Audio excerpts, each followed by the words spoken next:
ધોરણ 1માં 6 વર્ષ પૂર્ણ કરનારને જ પ્રવેશ મળશે। ખુદ શિક્ષણ મંત્રી કુબેર ડિંડોરે સ્પષ્ટતા સાથે આ વાત કરી।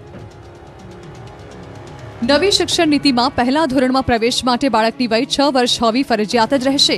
વડોદરા પહોંચેલા શિક્ષણ મંત્રી કુબેર ડિંડોરે કહ્યું કે બાળકોના સર્વાંગી વિકાસને ધ્યાનમાં રાખીને નવી શિક્ષણ નીતિ લાગુ કરાઈ રહી છે, જેમાં આપણે 6 વર્ષે જ બાળકોને પ્રવેશ આપીશું। બાળકોનું 1 વર્ષ બગડશે તેવા પ્રશ્નના જવાબમાં શિક્ષણ મંત્રીએ કહ્યું કે સરકાર 5 થી 6 વર્ષના બાળકો માટે બાળવાટિકા લાવી રહી છે। આથી સિનિયર કેજી બાદ બાળકો 1 વર્ષ સુધી બાળવાટિકામાં અભ્યાસ કરી શકશે। વધુમાં તેમણે કહ્યું કે આ તમામ ઉપાયો છતાં જો કોઈ નાની મોટી સમસ્યા હશે તો નિષ્ણાંતો અને વાલીઓ સૌ સાથે મળીને ઉકેલ લાવીશું, પણ કોઈ બાળકનું વર્ષ બગડવા નહીં દઈએ। છેલ્લા ઘણા સમયથી વાલીઓ આ મામલે ચિંતામાં છે। રાજ્યમાં ઠેર ઠેર રજૂઆતો કરીને ધોરણ 1માં પ્રવેશની વય મર્યાદામાં ઘટાડો કરવાની માંગ ઉઠી હતી, જોકે હાલ તો શિક્ષણ મંત્રીના નિવેદન બાદ આ માંગણીનો છેદ ઉડી ગયો છે।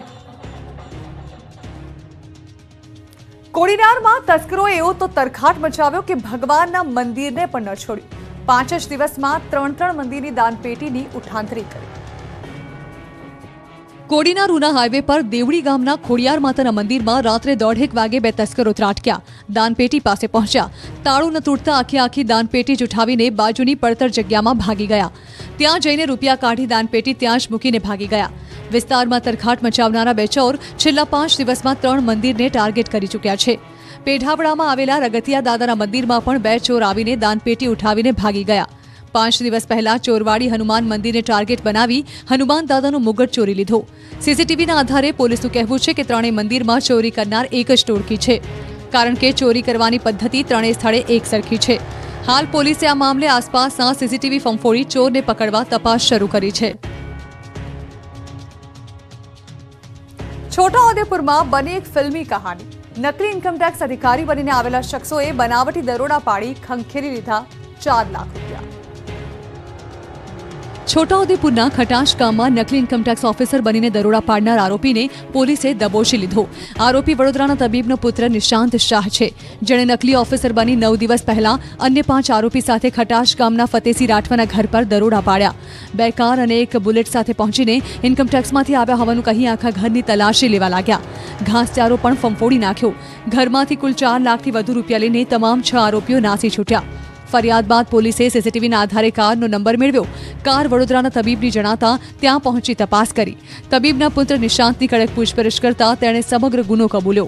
આથી પોલીસે તેની ધરપકડ કરી 3 લાખ રૂપિયા જપ્ત કર્યા, જ્યારે કે વધુ 5 આરોપીઓને દબોચી લેવા માટે કાર્યવાહી શરૂ કરી।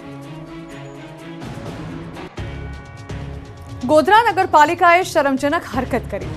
વીજળીનું બિલ ન પોસાતા 600 ઘરમાં પીવાનું પાણી આપવાનું જ બંધ કરી દીધું। ગોધરામાં મોદીની વાડી વિસ્તાર સહિત 4 વિસ્તારની મહિલાઓ આ રીતે રણચંડી બની નગરપાલિકા કચેરીએ પહોંચી। પ્રમુખની ચેમ્બરમાં રામધૂન બોલાવી સૂત્રોચ્ચાર કરી હલ્લાબોલ કર્યો, કારણ કે 600 જેટલા ઘરમાં છેલ્લા કેટલાક સમયથી પીવાના પાણીનું વિતરણ કરી દેવાયું છે બંધ। સ્થાનિકોનો દાવો છે કે અત્યાર સુધી 18 જેટલા કૂવામાંથી પંપ મારફતે પીવાનું પાણી અપાતું હતું, પરંતુ હવે નગરપાલિકા તંત્રએ તમામ 18 કૂવામાંથી પંપ કાઢી લેતા પાણી મળતું બંધ થયું છે। આ મામલે જ્યારે ન્યૂઝ 18 ગુજરાતીએ નગરપાલિકા સત્તાધીશોનો સંપર્ક કર્યો ત્યારે શરમજનક જવાબ સાંભળવા મળ્યો। સત્તાધીશો કેમેરા સામે બોલવા તો તૈયાર ન થયા, પરંતુ ઓફ ધી રેકોર્ડ એવો જવાબ આપ્યો કે પાણી વિતરણ માટે જે પંપ ચલાવીએ છે તેનું વીજ બિલ પોષાતું નથી।